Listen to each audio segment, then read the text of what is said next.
Hi everyone, thanks for watching this presentation of our paper titled ARO, Exploring the Design of Smart Ring Interactions for Encumbered Hands. My name is Bradley Ray, and I'm a PhD student at the University of Manitoba, and on behalf of the other authors, I'm excited to be able to share with you today our findings. So to start, research in wearable computing has shown advantages of smart rings, such as the affordance of multiple interaction modalities, the always available and finger-worn location, and the allowance for interacting with one hand. However, a less recognized advantage of smart rings is their use while users' hands are encumbered, as a smart ring itself does not require to be grasped by the user. And previous work has shown that the interactive capabilities of smart rings, such as touch and mid-air gestures, work well. These interaction modalities can be natural and easy for users, and due to the accessible nature, are always available.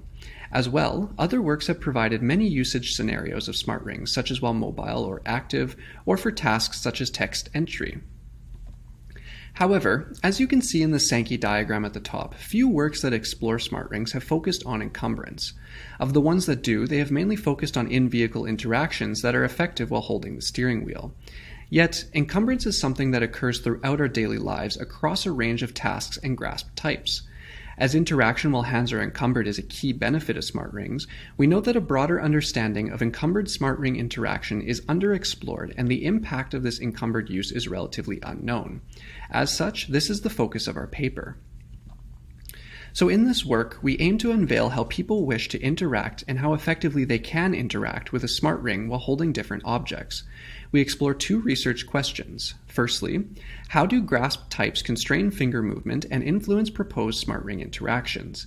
And second, how well do the various smart ring interactions support common navigational tasks, specifically zooming and panning?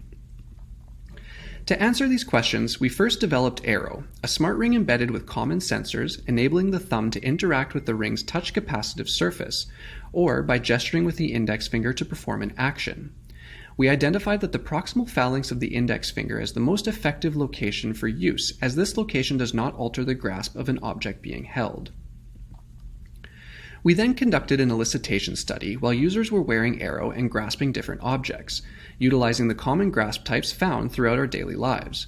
We identified that our participants aimed to use simple and non-strenuous interactions, and our participants mostly elicited the use of the trackpad on the ring while holding objects at more than 50% of proposed interactions. We then grouped all the resulting proposed interactions into three main locations. These were in air, on ring, and on object. We then implemented the most proposed interaction techniques to perform navigational tasks to further explore the capability of encumbered smart ring interaction. The goal of these next studies was to evaluate the performance, error rate, and the user preference of zooming and panning tasks using the three previously mentioned techniques.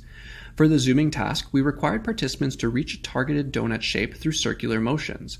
The results show that the three interaction locations performed equally when holding the handlebar, while the in-air location performed faster than the on-object location while holding the bottle. Interestingly, the in-air location was preferred by our participants across the encumbrance scenarios. For the panning task, we asked participants to reach a targeted icon through directional flicks and directional holding. We observed across our encumbrance scenarios that in-air and on-ring locations performed equally well and were preferred. To wrap up, many encumbered usage scenarios throughout our daily lives can benefit from smart ring use, and this work provides a baseline for a better understanding of how this interaction may occur. While more exploration needs to be done, we hope that this work provides a beginning for an increased set of encumbered smart ring interaction research while also sharing our initial findings. And finally, to conclude, in our work we highlight two key contributions which can be explored further within our paper. The results of an elicitation study while wearing a smart ring device and holding a variety of objects with different grasp types. We provide an understanding on how people want to interact with a finger-worn device while encumbered. And second, the evaluation and comparison of the different elicited input possibilities for the navigational tasks of zooming and panning when hands are encumbered or unencumbered. On behalf of our team, thanks for watching this presentation of our work. Please do not hesitate to reach out if you have any questions. Thank you.